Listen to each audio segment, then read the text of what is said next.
वात्सल्याभिगुणोज्ज्वलां भगवतीं वन्दे जगन्मातरम्। श्रीकान्ताय कल्याणनिधये निधयेक्तिनां श्रीवेङ्कटनिवासाय श्रीनिवासाय मंगलम्। श्री गुरुभ्यो नमः। కళ్యాణోత్సవానికి వచ్చినటువంటి భక్తులకు మరియు శ్రీ వెంకటేశ్వర భక్తి ఛానల్ ద్వారా వీక్షిస్తున్నటువంటి భక్త జన సముద్రమునకు శ్రీ పద్మావతి అమ్మవారి యొక్క ఆశీస్సులు. కళ్యాణోత్సవం జరుగుతున్నంతసేపు ఒకరితో ఒకరు మాట్లాడుకోకుండా అర్చకులు చేసేటువంటి విధి విధానాలను చూస్తూ స్వామివారి అమ్మవారి యొక్క కృపకు పాత్రులు కండి. మేము సంకల్పం చెప్తాము. మేము సంకల్పం చెప్పినప్పుడు మీరు కూడా మనస్సులోని సంకల్పించుకుంటూ మీ యొక్క గోత్రనామములు, మీకు కావలసినటువంటి వారి యొక్క గోత్రనామములు కూడా మనస్సులోని సంకల్పించుకొని స్వామివారి అమ్మవారి యొక్క అనుగ్రహానికి పాత్రులు కండి. శుక్లాంబరధరం విష్ణుం శశివర్ణం చతుర్భుజం ప్రసన్నవదనం ధ్యాయే సర్వవిఘ్నోపశాంతయే. యశ్వద్వరదవక్త్రాక్షపారిసజ్జాపరిష్యతం విఘ్నం నిఘ్నం చ తతతం విశ్వక్షీణం సమాక్షయే. గోవింద గోవింద గోవింద అద్య శ్రీ భగవతో మహాపురుషస్య ఆద్య బ్రహ్మణా విజయ ప్రాప్తే శ్వేతవరహాః కల్పే వైవస్వతమన్వంతరే కలియుగే పదమపాదే జంబోద్వీపే భర్తవర్షే భర్తఖండే మేనో అశ్విన్నమర్తమానే వ్యవహారకే చాంద్రమానేన ప్రభవాది షట్టు సంవత్సరాణాం మధ్యే శ్రీపరాభవనామ సంవత్సరే ఉత్తరాయణే గ్రీష్మ ఋతు అధిక జ్యేష్ఠమాసే శుక్లపక్షే ఏకాదశ్యాయాం వాసరః వాసరస్తు సౌమ్యవాసరస్తాయాం హస్తానక్షత్రయుక్తాయాం శుభనక్షత్ర శుభయోగ శుభకరణ ఏవం గుణ విశేషణ విశిష్టాయాం అస్యాం శుభతిథౌ శ్రీ భగవదాఖ్యాయా భగవత్కైంకర్యరూపం శ్రీమన్నారాయణ ప్రీత్యర్థం శ్రీ భోగ శ్రీనివాస సమేత శ్రీ పద్మావతి దివ్య శ్రీ చరణారవిందయోః రాజరాష్ట్ర అభివృద్ధ్యర్థం లోకక్షేమాభివృద్ధ్యర్థం సర్వేషాం మహాజనానాం కేమశ్రేరవీర్య విజాయిరారోగ్య అష్ట ఐశ్వర్యాభివృద్ధ్యర్థం ధర్మార్థకామమోక్ష చతుర్విలబల పురుషార్థ సిద్ధ్యర్థం ఇష్టకామ్యార్థ సిద్ధ్యర్థం మనోవాంఛదా బలపున్న బల సిద్ధ్యర్థం రాజద్వారీ సర్వకార్యానుకూల సిద్ధ్యర్థం శ్రీ పద్మావతి పరిపూర్ణ కటాక్ష సిద్ధ్యర్థం శ్రీ పద్మావతి దివ్య శ్రీ చరణారవిందయోః ప్రాతకాల పాంచరాత్ర ఆగమ సమేత శ్రీ పద్మావతి పరిపూర్ణ కటాక్ష సిద్ధ్యర్థం శ్రీ పద్మావతి దివ్య శ్రీ చరణారవిందయోః కళ్యాణోత్సవాంగా ఆచార్యముఖేన కారయిష్యే इति संकल्प्य श्री गुरुभ्यो नमः। श्री श्रीवत्सांकितं हृदि भावयामि। भक्तजनों, भागवत प्रियों, दर्शकों एवं श्रोताओं, आज के इस दिव्य पावन अवसर पर पुरुषोत्तम मास जिसे कहा जाता है या मल मास जिसे कहा जाता है, वैसे दिव्य अधिक मास के विशेष शुक्ल पक्ष के एकादशी पुण्य पावन तिथि पर, जहाँ पर अधिकस्य अधिकम फलम, अधिक मास में किए जाने वाले या पुरुषोत्तम मास में किए जाने वाले कर्मों का अत्यधिक फल दुगुनीकृत हमें प्राप्त होता है। उसी क्रम में भगवान वेंकटेश्वर स्वामी के इस दिव्य स्थान जो शेषाचल के दिव्य गिरियाँ हैं, इन दिव्य गिरियों में स्थित भगवान जो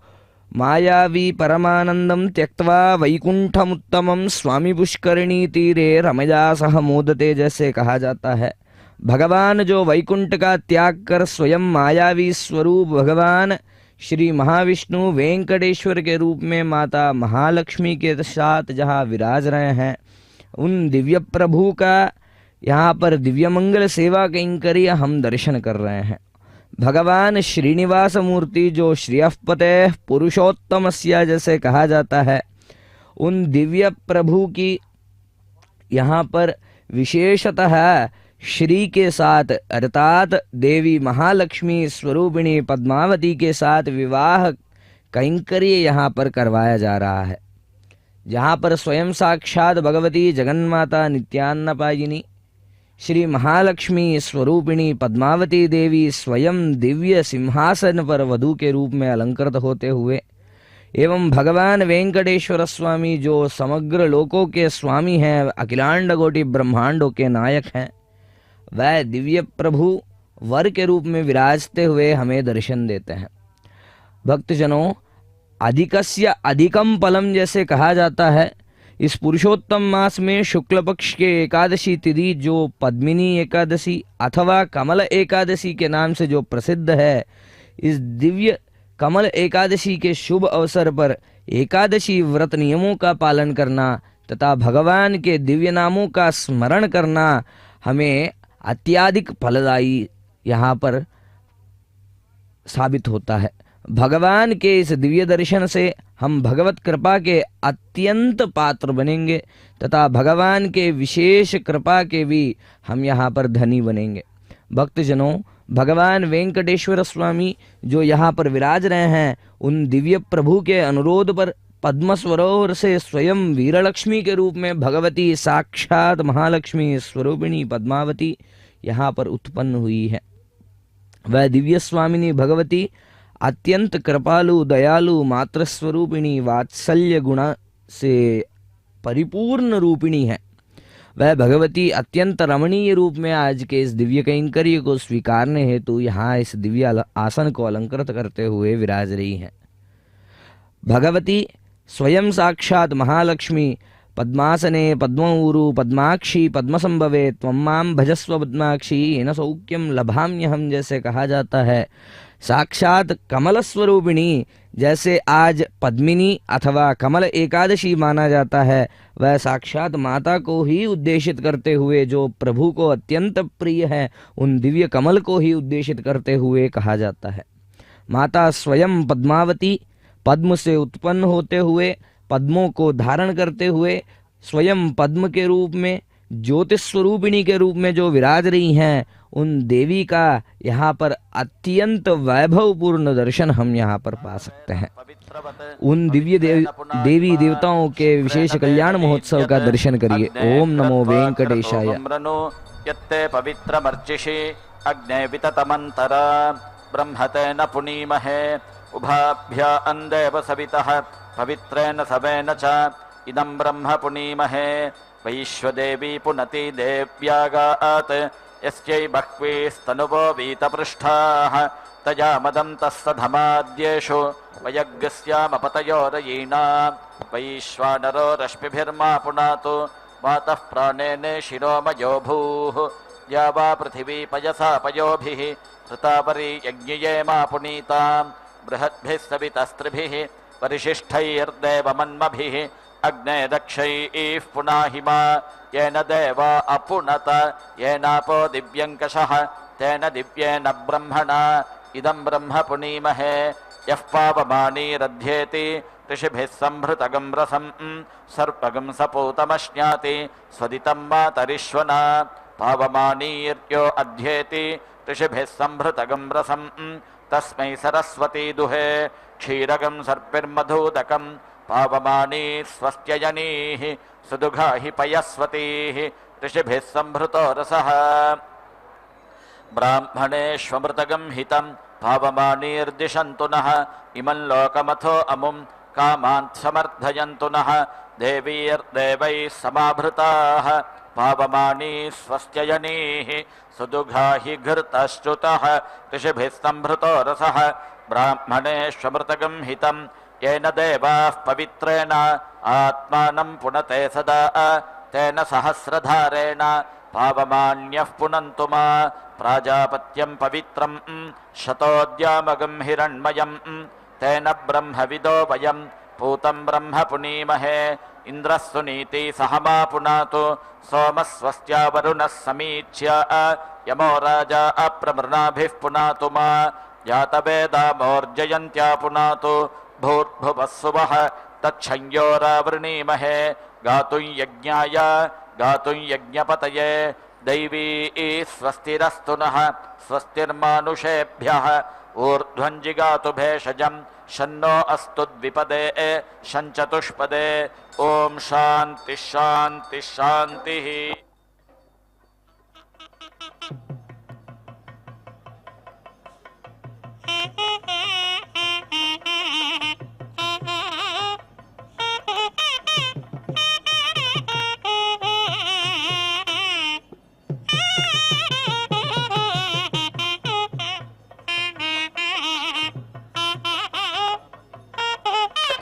ईप्सतीत्याहुः यो अश्वमेधेन यजत इति अथो आहुः सर्वाणि भूतानीति एकस्मै स्वाहेत्याह प्रजापतिर्वा एकः तमेवाप्नोति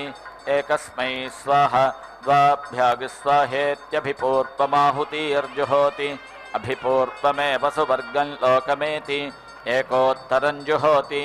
एकपदे वसुवर्गं लोकमेति सन्ततं जुहोति सुवर्गस्य लोकस्य सन्तत्यै शताय स्वाहेत्याह शतायुर्वै पुरुषः शतवीर्यः आयुरेव वीर्यमवरुन्धे सहस्राय स्वाहेत्याह आयुर्वै सहस्रम् आयुरेवावरुन्धे अयुताय स्वाहा नियुताय स्वाहा अप्रयुताय स्वाहेत्याह त्रय इमे लोकाः इमानेव लोकानवरुन्धे अर्बुदाय स्वाहेत्याह वाग्वा अर्बुदं वाचमेवावरुन्धे न्यर्बुदाय स्वाहेत्याह यो वै वाचो भूमा तन्यर्बुदं वाच एव भूमा नमवरुन्धे समुद्राय स्वाहेत्याह समुद्रमेवाप्नोति मध्याय स्वाहेत्याह मध्यमेवाप्नोति अन्ताय स्वाहेत्याह अन्तमेवाप्नोति परार्धाय स्वाहेत्याह परार्धमेवाप्नोति उषसे स्वाहा व्युष्ट्यै स्वाहेत्याह रात्रिर्वा उषाः अहर्व्युष्टिः अहोरात्रे एवावरुन्धे अथो अहोरात्रयोरेव प्रतितिष्ठति तायदुभयैर्दिवा वा नक्तं वा जुहुयात् अहोरात्रे मोहयेत् उषसे स्वाहा व्युष्ट्यै स्वाहोदेश्यते स्वाहोद्यते स्वाहेत्यनुदिते जुहोति उदिताय स्वाहा सुवर्गाय स्वाहा लोकाय स्वाहेत्युदिते जुहोति अहोरात्रयोरव्यतिमोहाय विभोर्मात्रा प्रभुः पित्रेत्यश्वनामानि जुहोति उभयोरेवैनं लोकयोर्नामधेयं गमयति आयनाय स्वाहा प्रायणाय स्वाहेत्युद्रावान् जुहोति सत्त्वमेवैनमस्कन्नगं सुवर्गं लोकं गमयति अग्नये स्वाहा सोमाय स्वाहेति पूर्वहोमान् जुहोति पूर्व एव द्विषन्तं भ्रातृव्यमतिक्रामति पृथिव्यै स्वाहान्तरिक्षाय स्वाहेत्याह यथा यजुरेवैतत् अग्नये स्वाहा सोमाय स्वाहेति पूर्वदीक्षा जुहोति पूर्व एव द्विषन्तं भ्रातृव्यमतिक्रामति पृथिव्यै स्वाहान्तरिक्षाय स्वाहेत्येकविगुंसिनीं दीक्षां जुहोति एकविगुंशतिर्वै देवलोकाः द्वादशमासाः पञ्चर्तवः त्रय इमे लोकाः असावादित्य एकविगुंशः एष सुवर्गो लोकः सुवर्गस्य लोकस्य समष्ट्यै भुवो देवानां कर्मणेत्युर्तु दीक्षा जुहोति ऋतूनेवास्मै कल्पयति अग्नये स्वाहा वायवे स्वाहेति जुहोत्यनन्तरित्यै अर्वाङ्यज्ञः सङ्क्रामत्वित्याप्तिर्जुहोति स्वर्गस्य लोकस्याप्त्यै भूतं भव्यं भविष्यदिति पर्याप्तिर्जुहोति स्वर्गस्य लोकस्य पर्याप्त्यै आमे गृहा भवन्त्वित्याभूर्जुहोति स्वर्गस्य लोकस्याभूत्यै अग्निना तपोन्वभवदित्यनुभूर्जुहोति स्वर्गस्य लोकस्यानुभूत्यै स्वाहाधिमाधीताय स्वाहेति समस्तानि वैश्वदेवानि जुहोति समस्तमेव द्विषन्तं भ्रातृव्यमतिक्रामति दद्भ्यः स्वाहा दद्भ्यः स्वाहा हनोऽभ्यागस्वाहेत्यङ्गहोमाञ्जुहोति अङ्गे अङ्गे वै पुरुषस्य पाप्मोपश्लिष्टः अङ्गादङ्गादेवैनं पाप्मनस्तेन मुञ्चति अञ्जेताय स्वाहा कृष्णाय स्वाहा श्वेताय स्वाहेत्यश्वरूपाणि जुहोति रूपैरेवैनगं समर्थयति ओषधीभ्यः स्वाहा मूलेभ्यः स्वाहेत्योषधि होमाञ्जुहोति द्वयो वा ओषधयः पुष्पेभ्योऽन्याः फलं गृह्णन्ति मूलेभ्योऽन्याः ता एवोभयैरवरुन्धे वनस्पतिभ्यः स्वाहेति वनस्पति होमाञ्जुहोति आरण्यस्यान्नाद्यस्यावरुध्यै मेषस्त्वापचतैरवत्वित्यपाव्यानि जुहोति प्राणा वै देवा अपाव्याः प्राणानेवावरुन्धे कूप्याभ्यः स्वाहाभ्यः स्वाहेत्यपागं होमा अञ्जुहोति अप्सु वा आपः अन्नं वा आपः अद्भ्यो वा अन्नं जायते यदेवाद्भ्योऽन्नं जायते तदवरुन्धे अम्भागुंसि जुहोति अयं वै लोकोऽम्भागुंसि तस्य वसवोऽधिपतयः अग्निर्ज्योतिः यदम्भागुंसि जुहोति इममेव लोकमवरुन्धे वसूनागं सायुज्यं गच्छति अग्निञ्ज्योतिरवरुन्धे नभागुंसि जुहोति अन्तरिक्षं वै नभागुंसि तस्य रुद्रा अधिपतयः वायुर्ज्योतिः यन्नभागुंसि जुहोति अन्तरिक्षमेवावरुन्धे रुद्रानागं सायुज्यं गच्छति वायुञ्ज्योतिरवरुन्धे महागुंसि जुहोति असौ वै लोको महागुंसि तस्यादित्या अधिपतयः सूर्यो ज्योतिः यन्महागुंसि जुहोति अमुमेव लोकमवरुन्धे आदित्यानागं सायुज्यं गच्छति सूर्यं ज्योतिरवरुन्धे नमो राज्ञे नमो वरुणायेति यव्यानि जुहोति अन्नाद्यस्यावरुध्यै मयो भूर्वातो अभिवातोस्रा इति गव्यानि जुहोति पशूनामवरुध्यै प्राणाय स्वाहा व्यानाय स्वाहेति सन्तति होमाञ्जुहोति स्वर्गस्य लोकस्य सन्तत्यै सिताय स्वाहा सिताय स्वाहेति प्रमुक्तिर्जुहोति स्वर्गस्य लोकस्य प्रमुक्त्यै पृथिव्यै स्वाहान्तरिक्षाय स्वाहेत्याह यथा यजुरेवैतत् दत्वते स्वाहा दन्तकाय स्वाहेति शरीरहोमाञ्जुहोति पितृलोकमेव तैर्यजमानो वरुन्धे कस्त्वायुनक्ति सत्त्वायुनक्त्विति परिधीन् युनक्ति इमे वै लोकाः परिधयः इमानेवास्मै लोकान् युनक्ति स्वर्गस्य लोकस्य समष्ट्यै यः प्राणतो य आत्मदा इति महिमानो जुहोति स्वर्गो वै लोको महः स्वर्गमेव ताभ्या अन्लोकं यजमानो वरुन्धे ब्रह्मन् ब्राह्मणो ब्रह्मवर्चसी जायतामिति समस्तानि ब्रह्मवर्चसानि जुहोति ब्रह्मवर्चसमेव तैर्यजमानो वरुन्धे जज्ञिबीजमिति जुहोत्यनन्तरित्यै अग्नये समनमत्पृथिव्यै समनमदिति सन्नति होमाञ्जुहोति स्वर्गस्य लोकस्य सन्नत्यै भूताय स्वाहा भविष्यते स्वाहेति भूता भव्यौ होमौ जुहोति अयं वै लोको भूतम् असौ भविष्यत् अनयोरेव लोकयोः प्रतितिष्ठति सर्वस्याप्त्यै सर्वस्यावरुध्यै यदक्रन्दः प्रथमं जायमान इत्यश्वस्तोमीयं जुहोति सर्वस्याप्त्यै सर्वस्य जित्यै सर्वमेव तेन आप्नोति सर्वं जयति यो ओश्वमेधेन यजते य उचैनमेवं वेद यज्ञगं रक्षागस्य जिघागं सन् स एतान् प्रजापतिर्नक्तगं होमान पश्यत् तान् जुहोत् तैर्वै स यज्ञात् रक्षागस्य पाहन् यन्नक्तगं होमान् जुहोति यज्ञादेवतैर्यजमानो रक्षागस्य पहन्ति उषसे स्वाहा व्युष्ट्यै स्वाहेत्यन्ततो जुहोति स्वर्गस्य लोकस्य समष्ट्यै एकयूपो वैकादशिनी वा अन्येषा यज्ञानायूपा भवन्ति एकविगंशिन्यश्वमेधस्य स्वर्गस्य लोकस्याभिजित्यै वैलवो वा खाधिरो वा पालाशो वा अन्येषा यज्ञक्रतूनायूपा भवन्ति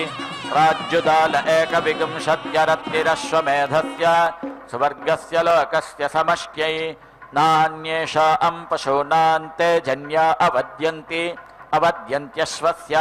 पाप्मा वैते जनी पाप्मनोपहत्यै प्लक्षशाखायामन्येषा पशूनामवद्यन्ति वेतसशाखायामश्वस्य अप्सुयो निर्वा अश्वः अप्सुजो वेतसः स एवास्य यो नापपद्यति यूपेषु ग्राम्यान् पशून् नियुञ्जन्ति आरोकेष्वारण्यान् धारयन्ति पशूनां व्यावृत्यै आग्राम्यान् पशून् लभन्ते प्रारण्यान् सृजन्ति पाप्मनोपहत्यै राज्युदालमग्निष्ठं मिनोति भ्रूणहत्याया अपहत्यै पौतुद्रवावभितो भवतः पुण्यस्य गन्धस्यावरुद्ध्यै भ्रूणहत्यामेवास्मादपहत्या पुण्येन गन्धेनो भयतः परिगृह्णाति षड्भैलुवा भवन्ति ब्रह्मवर्चसस्यावरुद्ध्यै षट्खाधिराः तेजसोवरुद्ध्यै षट्पालाशाः सोमपीठस्यावरुद्ध्यै एकविंशतिः सम्पद्यन्ते एकविंशतिर्वै देवलोकाः द्वादश मासाः पञ्चर्तवः त्रय इमे लोकाः असावादित्य एकविंशः एष सुवर्गो लोकः स्वर्गस्य लोकस्य समष्ट्यै शतं पशवो भवन्ति शतायुः पुरुषः शतेन्द्रियः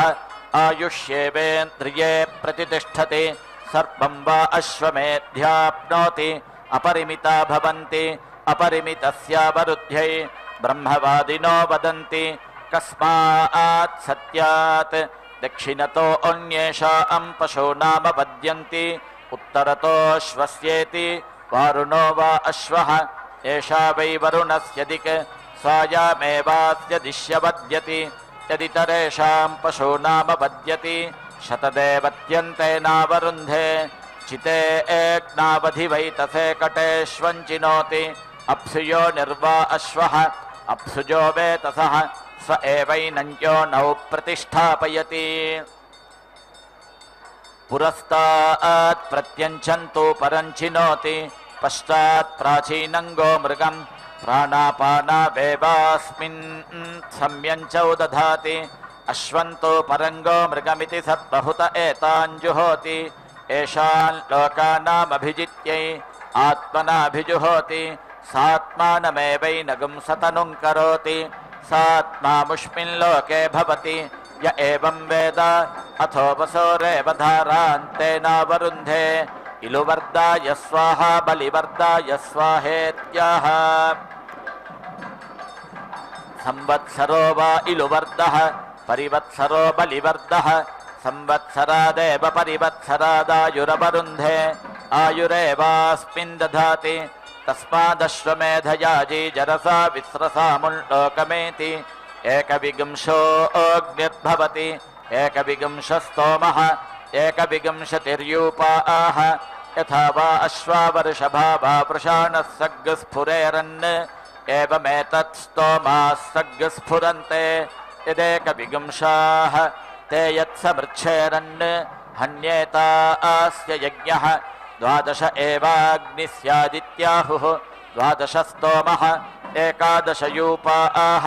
यद्वादशो अग्निर्भवति द्वादश मासाः संवत्सरः संवत्सरेणैवास्मा अन्नमवरुन्धे यद्दशयूपा भवन्ति दशाक्षरा विराट् अन्नं विराट् विराजैवान्नाद्यमवरुन्धे य एकादशः स्तन एवास्यैषः दुह एवैनान्तेन तदाहुः यद्वादशो अग्निस्याद्वादशस्तोम एकादशयूपाः यथा स्थूरिनायायात् तादृक्तत् एकविगंश एवाग्निस्यादित्याहुः एकविगंशस्तोमः एकविगंशतिर्यूपाः यथा पृष्टिभिर्याति तादृगेव तत् यो वा अश्वमेधे तिस्रः ककुभो वेद ककुद्धराज्ञा भवति एकविगंशो अग्निर्भवति एकविगंशस्तोमः एकविगंशतिर्यूपाः एतावा अश्वमेधे तिस्रः ककुभः य एवं वेद ककुद्धराज्ञा भवति यो वा अश्वमेधे त्रीणि शीर्षाणि वेद शिरोहराज्ञा भवति एकविगंशो अग्निर्भवति एकविगंशस्तोमः एकविगंशतिर्यूपाः एतानि वा अश्वमेधे त्रीणि शीर्षाणि य एवं वेद शिरोहराज्ञा भवति देवा वा अश्वमेधे पवमाने स्वर्गं लोकं न प्राजानन् तमश्वः प्राजानात् यदश्वमेधेष्वेन मेध्येनोदञ्चो बहिष्पवमानकं सर्पन्ति स्वर्गस्य लोकस्य प्रज्ञा आत्यै न वै मनुष्यः सुवर्गं लोकमञ्जसा वेद अश्वो वै सुवर्गं लोकमञ्जसा वेद यदुद्गातोद्गायेत् यथा क्षेत्रज्ञोऽन्येन पथा प्रतिपादयेत् तादृक्तत् उद्गातारमपरुध्य अश्वमुद्गीताय वृणीते यथा क्षेत्रज्ञोऽञ्जसा नयति एवमेवैनमश्वः सुवर्गं लोकमञ्जसा नयति पुच्छमन्वारभन्ते सुवर्गस्य लोकस्य समष्ट्यै हिङ्करोति सामैवाकः हिङ्करोति उद्गीत एवास्य सः पडबा उपरुन्धन्ति मिथुनत्वाय प्रजात्यै अथो यथोपगातार उपगायन्ति तादृगेव तत् उदगासीदश्वो मेध्य इत्याह प्राजापत्यो वा अश्वः प्रजापतिरुद्गीथः उद्गीथमेवावरुन्धे अथोर्क्सामयोरेव प्रतितिष्ठति हिरण्येनोपाकरोति ज्योतिर्वै हिरण्यं ज्योतिरेव मुखतो दधाति यजमाने च प्रजासु च अथो हिरण्यज्योतिरेव यजमानः सुवर्गं लोकमेति पुरुषो वै यज्ञः यज्ञः प्रजापतिः यदश्वे पशून्नियुञ्जन्ति यज्ञादेव तद्यज्ञं प्रयुङ्क्ते अश्वन्तो परङ्गो मृगम् तानग्निष्ठ आलभते सेनामुखमेव तत्सगृह्यति तस्माद्राजमुखं भीष्मं भावुकम् आग्नेयं कृष्णग्रीवं पुरस्ताल्ललाटे पूर्वाग्निमेव तङ्कुरुते तस्मात् पूर्वाग्निं पुरस्तात् स्थापयन्ति पौष्णमन्वञ्चम् अन्नं वै पूषा तस्मात् पूर्वाग्नावाहार्यमाहरन्ति ऐन्द्रापौष्णमुपरिष्टात् ऐन्द्रो वै राजन्योन्नं पूषा अन्नाद्येनैवैनमुभयतः परिगृह्णाति तस्मात् राजन्यो अन्नादो भावुकः आग्नेयौ कृष्णग्रीवौ बाहुवोः बाहुवोरेव वीर्यं धत्ते तस्मात् राजन्यो बाहुबली भावुकः त्वाष्ट्रौ लोमशसख्यौ सख्योः सख्योरेव वीर्यं धत्ते तस्मात् राजन्य ऊरुबली भावुकः क्षितिपृष्ठौ बारुहस्पत्यौ पृष्ठे ब्रह्मवर्चसमेवोपरिष्टात् धत्ते अथो कवचे एवैते अभितः पर्यूहते तस्मात् राजन्यः सन्नद्धो वीर्यं करोति धात्रे पुरुषोदरमधस्तात् प्रतिष्ठामेवैतां कुरुते अथो इयं वै धाता अस्यामेव प्रतितिष्ठति शौर्यं बलक्षं पुच्छे उत्सेधमेव तं कुरुते तस्मादुत्सेधं भये प्रजा अभिसग्श्रयन्ति ॐ प्रजापतिरश्वमेधमसृजत सोऽस्मात् सृष्टोपाक्रामत् तमष्टादशिभिरनुप्रायुङ्क्त तमाप्नोत् तमाप्त्वाष्टादशिभिरवारुन्ध यदष्टादशि न आलभ्यन्ते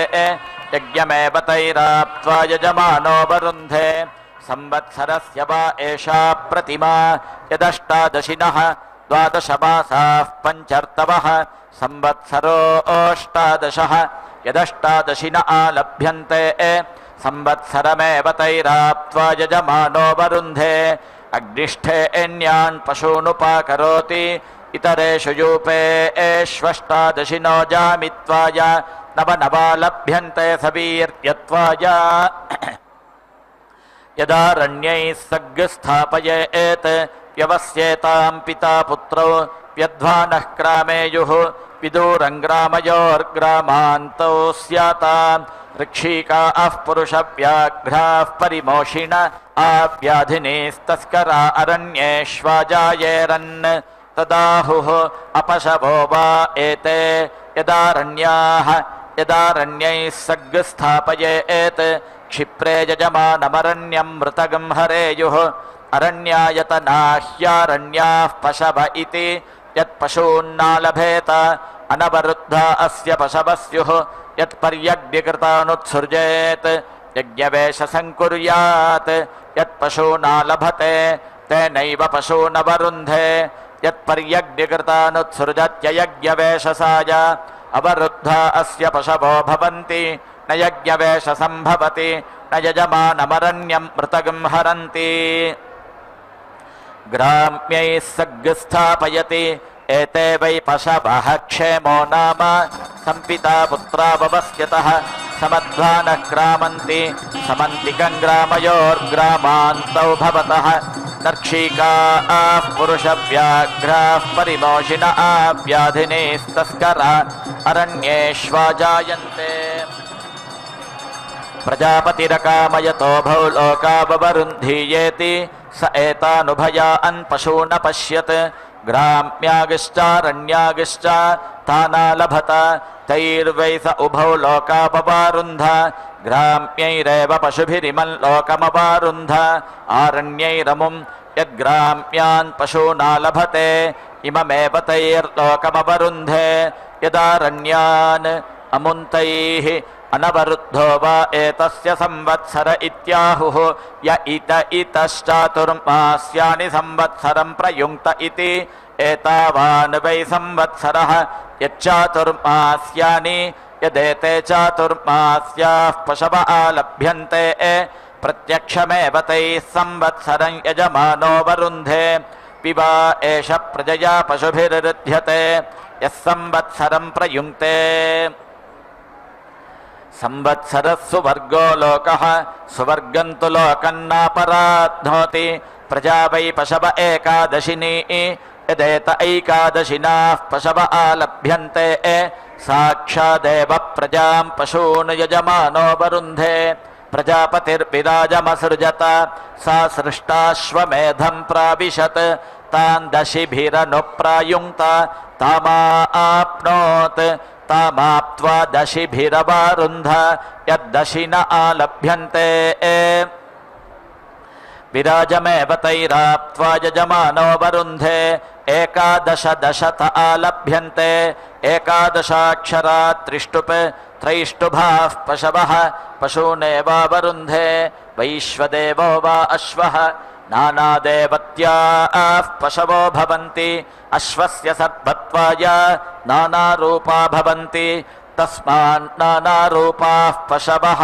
बहुरूपा भवन्ति तस्मात् बहुरूपाः पशवः समृद्ध्यै अस्मै वै लोकाय ग्राम्याः पशव आलभ्यन्ते अमुष्मा आरण्याः यद्ग्राम्यान् पशूनालभते इममेव तैर्लोकमवरुन्धे यदारण्यान् अमुन्तैः उभयान् पशूनालभते ग्राम्यागिश्चारण्यागिश्च उभयोर्लोकयोरवरुद्ध्यै उभयान् पशूनालभते ग्राम्यागिश्चारण्यागिश्च उभयस्यान्नाद्यस्यावरुद्ध्यै उभयान् पशूनालभते ग्राम्यागिश्चारण्यागिश्च उभयेषां पशूनामवरुद्ध्यै त्रयस्त्रयो भवन्ति त्रय इमे लोकाः येषान् लोकानामाप्त्यै ब्रह्मवादिनो वदन्ति कस्मात् सत्यात् अस्मिन् लोके बहवः कामा इति यत्समानीभ्यो देवताभ्योऽन्ये अन्ये पशव आलभ्यन्ते अस्मिन्नेव तल्लोके कामान् दधाति तस्मादस्मिन् लोके बहवः कामाः त्रयाणागं सह वपाजुहोति त्र्यावृतो वै देवाः त्र्यावृत इमे लोकाः येषान् लोकानामाप्त्यै येषान् लोकानां क्लृप्त्यै पर्यज्ञकृतानारण्यानुत्सृजन्त्य हिगुंसायै युञ्जन्ति ब्रध्नमित्याह असौ वा आदित्यो ब्रध्नः आदित्यमेवास्मै युनक्ति अरुषमित्याह अग्निर्वा अरुषः अग्निमेवास्मै युनक्ति चरन्तमित्याह वायुर्वै चरन् वायुमेवास्मै युनक्ति परितस्थुष इत्याह इमे वै लोकाः परितस्थुषः इमानेवास्मै लोकान् युनक्ति रोचन्ते रोचनादिवीत्याह नक्षत्राणि वै रोचनादिवि नक्षत्राण्येवास्मै रोचयति युञ्जन्त्यस्य काम्येत्याह कामानेवास्मै युनक्ति हरिविपक्षसेत्याह इमे वै हरिविपक्षसा इमे एवास्मै युनक्ति शोणाधृष्टो नृवाहसेत्याह अहोरात्रे वै नृवाहसा अहोरात्रे एवास्मै युनक्ति एता एवास्मै देवता युनक्ति सुवर्गस्य लोकस्य समष्ट्यै केतुं कृण्वन्न केतव इति ध्वजं प्रतिमुञ्चति यश एवैनगं राज्ञा अङ्गमयति झीमूतस्यैव भवति प्रतीकमित्याह यथा यजुरेवैतत् ये ते पन्थानः सवितः पूर्व्यास इत्यध्वर्युर्यजमानं वाचयत्यभिजित्यै परा वा एतस्य यज्ञ एति यस्य पशुरुपाकृतोऽन्यत्र वेद्या एति एतग्स्तोतरेतेन पथा पुनरश्वमावर्तयासि न इत्याह वायुर्वै स्तोतात् वायुमेवास्य परस्तात् दधात्यावृत्यै यथा वै हविषो गृहीतस्य स्कन्दति एवं वा एतदश्वस्य स्कन्दति यदस्योपाकृतस्य लोमा निशीयन्ते यद्वालेषु काचा नावयन्ति लोमान्येवास्य तत्सम्भरन्ति भूर्भुवस्सु वरिति प्राजापत्याभिरावयन्ति प्राजापत्यो वा अश्वः स्वयैवैनं देवतया समर्थयन्ति भूरिति महिषी भुव इति वा वाता सुवरिति परिवृक्ति येषान् लोकानामभिजित्यै हिरण्ययाः काचा भवन्ति ज्योतिर्वै हिरण्यं राष्ट्रमश्वमेधः ज्योतिश्चैवास्मै राष्ट्रं च समीची दधाति सहस्रं भवन्ति सहस्रसंमितः सुवर्गो लोकः सुवर्गस्य लोकस्याभिजित्यै अपवा एतस्मात् तेज इन्द्रियं पशवश्रीः क्रामन्ति यो अश्वमेधेन यजते पशवस्त्वाञ्जन्तु गायत्रेण छन्दसेति महिष्यभ्यनक्ति तेजो वा आज्यं तेजो गायत्री तेजसैवास्मै तेजो वरुन्धे रुद्रास्त्वा अञ्जन्तु त्रैष्टुभेन छन्दसेति भावाता तेजो वा आज्यम् इन्द्रियं त्रिष्टुप् तेजसैवास्मा इन्द्रियमवरुन्धे आदित्यास्त्वा अञ्जन्तु जागतेन छन्दसेति परिवृक्ति तेजो वा आज्यम् पशवो जगति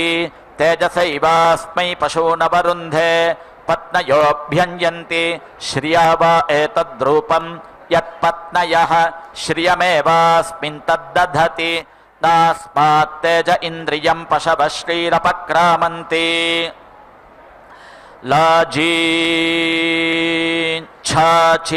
लाजीच्छाचीन् यशो मम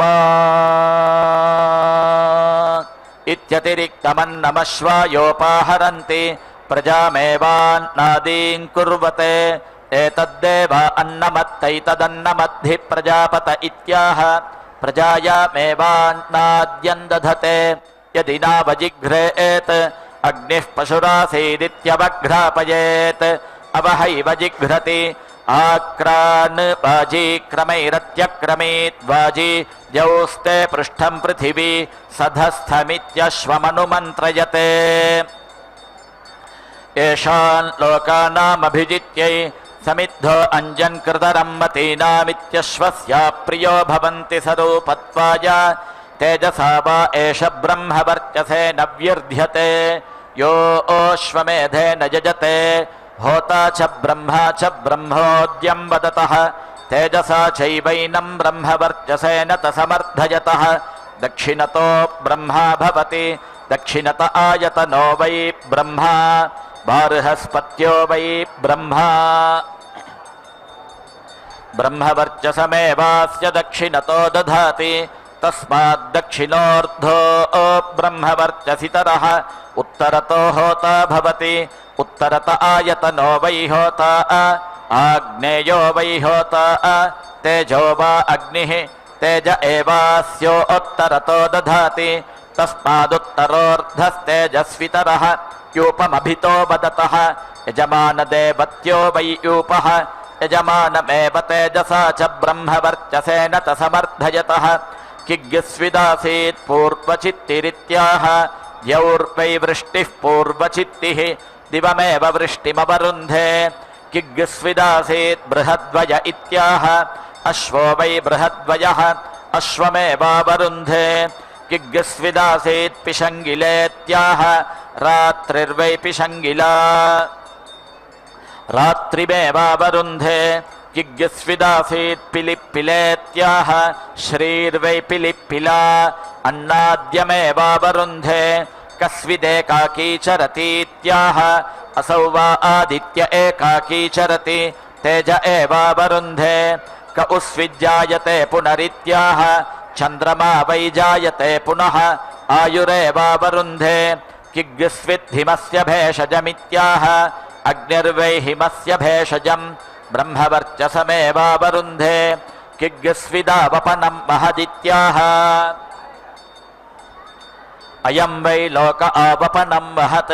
अस्मिन्नेव लोके प्रतितिष्ठति पृच्छामि त्वा परमन्तं पृथिव्या इत्याह वेदिर्वै परोऽन्तः पृथिव्याः वेदिमेवावरुन्धे पृच्छामि त्वा भुवनस्य नाभिमित्याह यज्ञो वै भुवनस्य नाभिः यज्ञमेवावरुन्धे पृच्छामि त्वा वृष्णो अश्वस्य रेत इत्याह सोमो वै वृष्णो अश्वस्य रेतः सोमपीठमेवावरुन्धे पृच्छामि वाचः परमं व्योमेत्याह ब्रह्म वै वाचः परमं व्योम ब्रह्मवर्चसमेवावरुन्धे अपवा एतस्मात् प्राणाः क्रामन्ति यो ओश्वमेधेन यजते प्राणाय स्वाहा व्यानाय स्वाहेति संज्ञप्यमान आहुतिर्जुहोति प्राणानेवास्मिन् दधाति नास्मात् प्राणा अपक्रामन्ति अवन्ति स्थावन्ति स्त्वावन्तु प्रियन्त्वा अप्रियाणां परिशिष्टमाप्यानां निधीनां त्वा निधिपतिगं हवामहे पसो ममेत्याह अपैवास्मै तद्धुवते अथो ध्रुवन्त्येवैनम् अथोऽन्येवास्मै इन्धुवते त्रिः पर्यन्ति त्रय इमे लोकाः एभ्य एवैनं लोकेभ्यो ध्रुवते त्रिः पुनः पर्यन्ति षट् सम्पद्यन्ते षड्वा ऋतवः ऋतुभिरेवैनं ध्रुवते अपवा एतेभ्यः प्राणाः क्रामन्ति ये यज्ञे ध्रुवनं तन्वते नवकृत्वः पर्यन्ति तव वै पुरुषे प्राणाः प्राणानेवात्मन् दधते नैभ्यः प्राणा अपक्रामन्ति अम्बे अम्बाल्यम्बिक इति पत्नीमुदानयति अह्वतैवैनां सुभगे कां पीलवासिनीत्याह तप एवैनामुपनयति सुवर्गे लोके सम्प्रोर्वाथमित्याह सुवर्गमेवैनान् लोकं गमयति आहमजानि गद्भधमात्त्वमजासि गद्भधमित्याह प्रजा वै पशवो गर्भः प्रजामेव पशूनात्मन् धत्ते देवा वा अश्वमेधे पवमाने सुवर्गं लोकं न प्राजानन् तमश्वः प्राजानात् यत्सूचीभिरसि पथान् कल्पयन्ति सुवर्गस्य लोकस्य प्रज्ञा अत्यै गायत्री त्रिष्टुब्जगतीत्याह यथा यजुरेवैतत् त्रय्यः सूच्यो भवन्ति अयस्मय्यो रजता हरिण्यः अस्य वै लोकस्य रूपमयस्मय्यः अन्तरिक्षस्य रजताः दिवो हरिण्यः दिशो वा अयस्मय्यः अवान्तरदिशा रजताः ऊर्ध्वा हरिण्यः दिश एवास्मै कल्पयति कस्त्वा आच्छ्यति कस्त्वा विशास्तीत्याह हिगुंसायै अपवा एतस्मात् श्रीराष्ट्रं क्रामति यो अश्वमेधेन यजते ऊर्ध्वा मेनामुच्छ्रयतादित्याह श्रीर्वैराष्ट्रमश्वमेधः श्रियमेवास्मै राष्ट्रमूर्ध्वमुच्छ्रयति वेणुभारङ्गिरा बिभेत्याह राष्ट्रं वै भारः राष्ट्रमेवास्मै पर्यूहति अथा आस्या मध्यमेधतामित्याह श्रीर्वै राष्ट्रस्य मध्यं श्रियमेवावरुन्धे शीते वाते पुनन्निवेत्याह क्षेमो वै राष्ट्रस्य शीतो वातः क्षेममेवावरुन्धे यद्धरिणीयवमत्तीत्याह विद्वैहरिणी राष्ट्रं यवः पिशञ्चैवास्मै राष्ट्रं च समीची दधाति न पुष्टं पशुमन्यत इत्याह तस्माद्राजा पशून्न पुष्यति शूद्राय दर्यजारा न पोषाय धनायतीत्याह तस्माद्वैशी पुत्रन्नाभिषिञ्चन्ते यं यकाशकुन्तिकेत्याह विद्वैशकुन्तिका राष्ट्रमश्वमेधः पिशञ्चैवास्मै राष्ट्रं च समीची दधाति आहलमिति सर्पतीत्याह तस्माद्राष्ट्राय विषः सर्पन्ति आहतं गभेपस इत्याह विद्वैगभः राष्ट्रं पसः राष्ट्रमेव विश्याहन्ति तस्माद्राष्ट्रं विषङ्घातुकम् माता च ते पिता च त इत्याह इयं वै माता असौ पिता आभ्यामेवैनं परिददाति अग्रं वृक्षस्य रोहत इत्याह श्रीर्वै वृक्षस्याग्रं श्रियमेवावरुन्धे प्रसुलामीति ते पिता गभे मुष्टिमतगं स यदित्याह विद्वैगभः राष्ट्रं मुष्टिः राष्ट्रमेव विश्याहन्ति तस्माद्राष्ट्रं विषङ्घातुकम् अपवा एतेभ्यः प्राणाः क्रामन्ति ये यज्ञे पूतं वदन्ति दधिक्रावण्णो अकारिशमिति सुरभिमति मृचं वदन्ति प्राणा वै सुरभयः प्राणानेवात्मन् दधते नैभ्यः प्राणा अपक्रामन्ति आपोहिष्ठामयो भुव इत्यद्भिर्मा अर्जयन्ते आपो वै सर्पा देवता आह देवताभिरेवात्मानं पवयन्ते प्रजापतिः प्रजा सृष्ट्वा प्रेणानुप्राविशत् ताभ्यः पुनः सम्भवितुं नाशक्नोत् सोऽब्रवीत् वृद्धवदित्सः यो मेतः पुनः सम्भरदिति तन्देवा अश्वमेधेनैव समभरन् ततो वैत आर्धवन् यो अश्वमेधेन यजते प्रजापतिमेव सम्भरत्युर्धोति पुरुषमालभते वैराजो वै पुरुषः विराजमेवालभते अथो अन्नं वै विराट् अन्नमेवावरुन्धे अश्वमालभते प्राजापत्यो वा अश्वः प्रजापतिमेवालभते अथो श्रीर्वा एकशफं श्रियमेवावरुन्धे गामालभते यज्ञो वै गौः यज्ञमेवालभते अथो अन्नं वै गौः अन्नमेवावरुन्धे अजावी आलभते भूम्ने अथो पुष्टिर्वै भूमा पुष्टिमेवावरुन्धे पर्यज्ञकृतं पुरुषं चारण्यागश्चोत्सृजं च हिगुंसायै उभौ वा एतौ पशु आलभ्येते यश्चावमो यश्च परमः ते एस्योभये यज्ञे बद्धाः ज्ञानं विज्ञानं प्रज्ञानं ज्ञानदभिजानत् संकल्पमानं प्रकल्पमानमुपकल्पमानमुपक्लुप्तं क्लुप्तं श्रेयो वसीय आयत् सम्भूतं भूतं चित्रः केतुः प्रभानाभान् सम्भान् ज्योतिष्मागस्तेजस्वानातपद्गस्तपन्नभितपन् रोचनो रोचमानः शोभनः शोभमानः कल्याणः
जयलक्ष्मी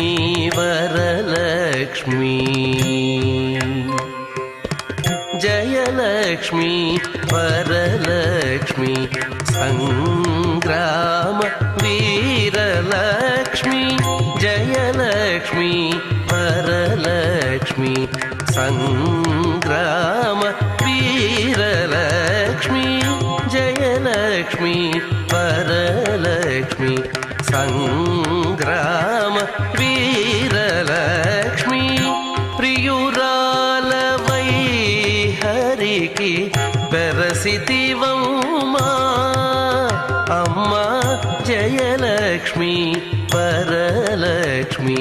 संग्राम वीरलक्ष्मी प्रियुरालवै हरिकी बेरसितिवम्मा अम्मा जयलक्ष्मी वरलक्ष्मी संग्राम वीरलक्ष्मी प्रियुरालवै हरिकी बेरसितिवम्मा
प्रथमेन वा एष स्तोमेन राध्वा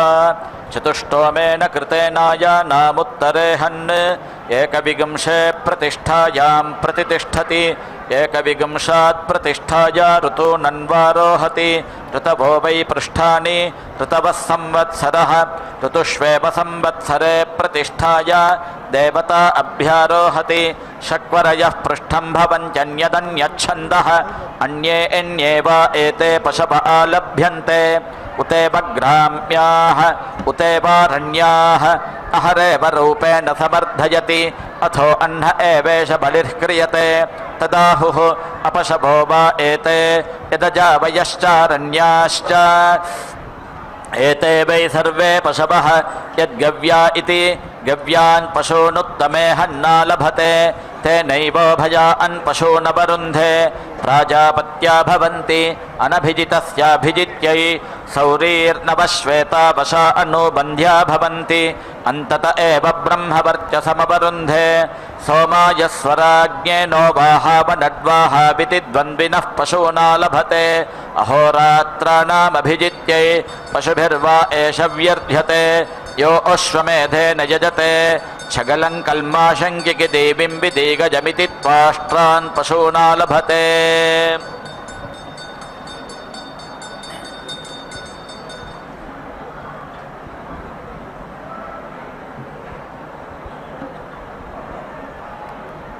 ॐ यो दीक्षामतिरेचयति सप्ताहं प्रचरन्ति सप्तवैशीर्षण्याः प्राणाः प्राणादीक्षा प्राणैरेव प्राणान् दीक्षामवरुन्धे पूर्णाहुतिमुत्तमाञ्जुहोति सर्वं वै पूर्णाहुतिः सर्वमेवाप्नोति अथो इयं वै पूर्णाहुतिः अस्यामेव प्रतिष्ठति ॐ नारायणाय विद्महे वासुदेवाय धीमहि तन्नो विष्णुः प्रचोदयात्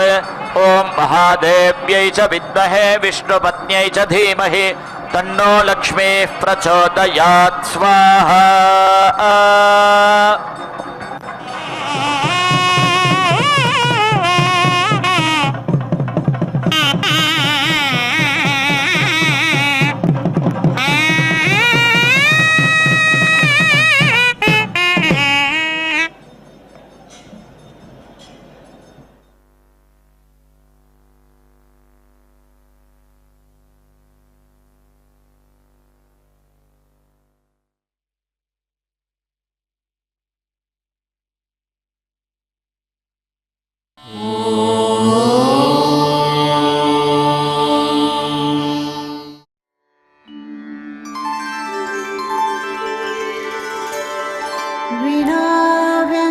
विनाव्यङ्कटेशं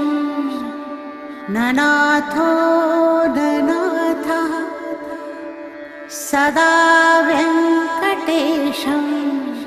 स्मरामि स्मरामि हरे व्यङ्कटेश प्रसीद प्रसीद प्रियं वेङ्कटेश प्रयच्छ प्रयच्छ